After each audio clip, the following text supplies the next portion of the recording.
Hey everybody, welcome back to the channel. This is Reaper, and I was recently invited to participate in a technical playtest for Tencent's game Tarisland, which is launching in June 2024, and this is a follow-up to my original review of the closed beta, which you'll find linked in the description and at the end of the video.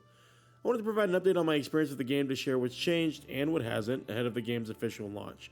Hopefully this will help you decide if Tarisland is a game you'll want to try, or even make your main game ahead of so many other releases this year, with expansions to Final Fantasy XIV, Guild Wars 2, World of Warcraft, and several others. First off, Tarisland is definitely more polished than it was in the closed beta. However, it still feels like a jack of all trades and a master of none. This isn't necessarily a bad thing, as a variety in gameplay can be a plus for many players, and I suspect it will be. One major change is the reworked inscribed stone system. This is similar to the Paragon system in games like Diablo 4, and it now functions much better than it originally did, and it's less of a crutch, I think, than it was portrayed in earlier versions of the game. Unfortunately, some issues do persist from the closed beta. The audio still cuts out with voice acting quite a bit, and while I don't have the audio playing in the video captions here, you can see some cutscenes playing in the background. Both as you move through the world with ambient dialogue and inside those cutscenes. The text that you see in the ambient dialogue in the pop-ups actually creates new lines randomly in the middle of words, and so you'll see single letters popping up on new lines, which is really janky and doesn't reflect the level of polish that other parts of the game received. On the bright side, there has been a lot of UI polish and additions to tutorializing many of the systems, and there are a lot. The tutorialization for many of the systems is well done, and you'll see some examples here in the video. I tried to include a lot more interface usage here in this video than I did in the previous review. However, I do wish that for all the UI improvements, they included maps for the dungeons. You'll notice also in the background that as I ran the first dungeon of the game here, they have a dungeon guide system. They have, loot tables. They have a little bit of lore background. They even have strategy guides for the different roles. However, once you get into the dungeon and you try to hit M, there is no map to reflect the other level of polish and information that was added to support this system. It's especially frustrating since they go in and they tutorialize every other part of the game, and they have wonderful UI additions, and it's all voiced over to show you exactly what you need to do to navigate the various menus in the game. As for PvP, which you'll see later on in the video, it's pretty brainless.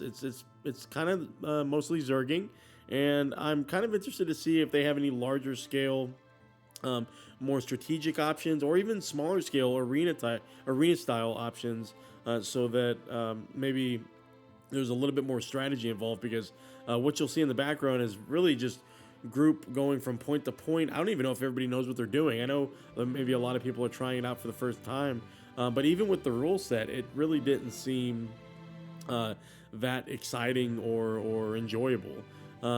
Despite some of the criticism, the game does have a lot going for it. It does fit a stereotype of looking like it's designed for a mobile game, and it relies a lot on microtransactions. It kind of deceptively hidden behind different currencies, but that seems to be a norm in a lot of games now. There is a lot of content. There's puzzles, which you saw in my previous review. There's mini games. There's reputation systems for the different zones and their factions, all with rewards, both for mounts that you've got some passive increases. You've got some discounts for vendors. You've got cosmetics you can get. You've got a crafting system fully developed with multiple crafting options. You've got a gathering system that allows you to be self-sufficient in some ways, although I did see criticism in previous videos, and it seems like it does persist that some of the stuff that you can use for crafting can only be found on the market, which it does look like you need a premium currency to fully utilize, so that's kind of problematic. They do have a camera photo shoot feature, which I think you might have seen me use in the previous video. That's kind of cool. You can change the time of day, you can change the angle, you can use emotes. It's really nice, and I think it's similar to what you see in games. I think World of Warcraft has this now, and so does Final Fantasy.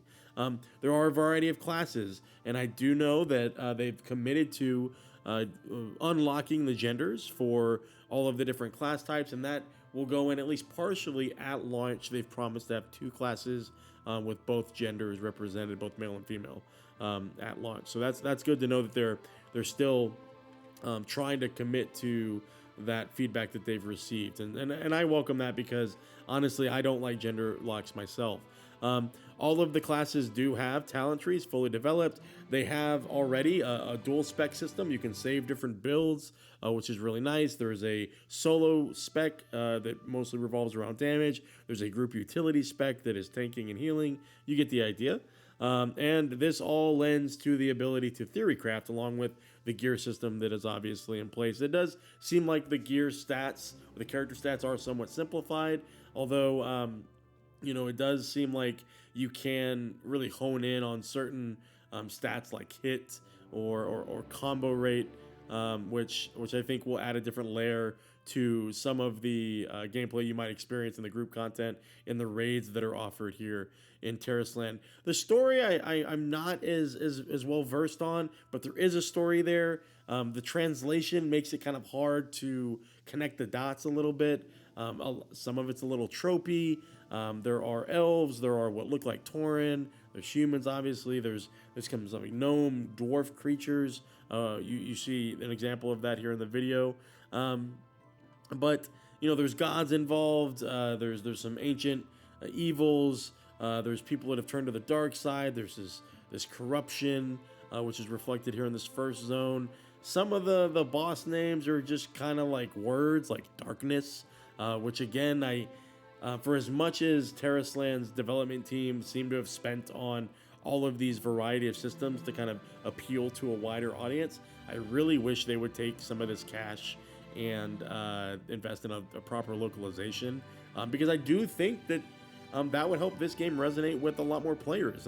Even as much of a WoW clone as this game was deemed to be when it was initially shared or made public several years ago, the game can land pretty well. It just has to, we eat with our eyes first, so to speak, right? So we've got to we've got to if the game is going to kind of have any legs here in the West, I think it's got to invest in a proper localization team, not just for the text, but also for the voice acting. Okay.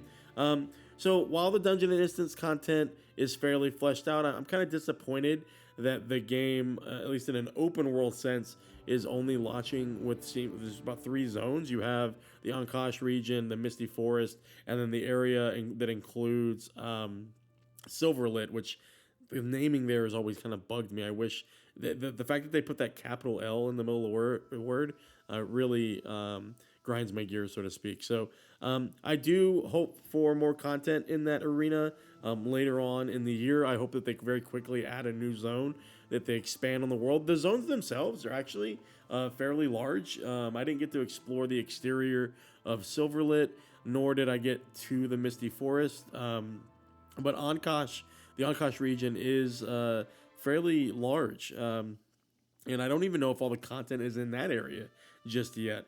But it's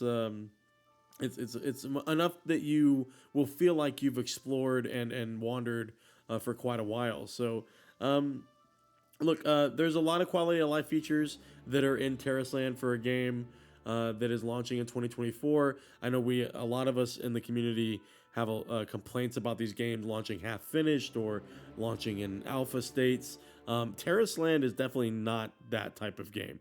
It is launching with a host of features that I think most people did not get into their quote-unquote main game until years later, which I commend the development team for. I just hope that hard work continues with the games as a service, that they get the funding they need to really continue to polish and make this game more feasible in the West. But with that being said, the game, while it tries to appeal to a lot of different players, it doesn't, and I said this at the beginning of the video, it doesn't really set itself apart from any of its competitors. And I said this in the initial video, a lot of what you'll find you're probably already used to. And I mentioned the story earlier, there's really nothing in the lore or the world building of Tarisland that make it feel like a world that's maybe so different than what we're already used to. Again, kind of leaning or reminding us of maybe how much of a trope it is and how similar it might be to some of the other games we've already played. But I don't know. What do you? I don't know. Some you've already played it. Some of you been in the playtest with me, and I'm curious to see what you think about this. Whether the game has legs. And so the ultimate question is: should you play Tarisland at launch? It depends on what you're looking for in an MMO. If you enjoy a variety of gameplay options and a polished base experience, I think Tarisland is something that you might want to try out, at least to have as a side game. It's not nothing to say you can't jump in when they have sales or jump in when they have new content updates. I think this might be a game you want to have as your side game. And if they continue to add to it, who knows where it might factor into some of the options we have here in 2024. But if you're looking for something that stands out from the crowd, I think you might want to wait a little bit. You also may not want to dig in a lot or invest a lot until I think Tencent shows that they're willing to fully fund and support this game for the foreseeable future. We'll see how much of a cash grab it is. We'll see how much of the mobile influence is retained. And maybe I wonder, I'll say this, just in thinking about it now, there are games who get dual developed for mobile platforms and PC that seem to be doing okay, and I think that's easier now than it ever has been. So I don't want to fault Tencent just yet. I want to. I want to give them a chance, and so we'll see. I haven't had any experience with their games before, and again, maybe you guys can let me know in the comments. But I'm patiently optimistic about how this game will pan out, given the amount of stuff that's already in the game. So guys, with all that being said, I always appreciate anybody who checks out my videos. Thank you for watching. If you enjoyed the video, please consider following the channel. There's a ton of other content on the channel. I have many Let's Plays that I'd really appreciate if you checked out. And don't forget to go back and watch my initial impressions of the closed beta to see what's changed and what's the same, and you can make the decision for yourself. But guys, as always, until next time, bye-bye.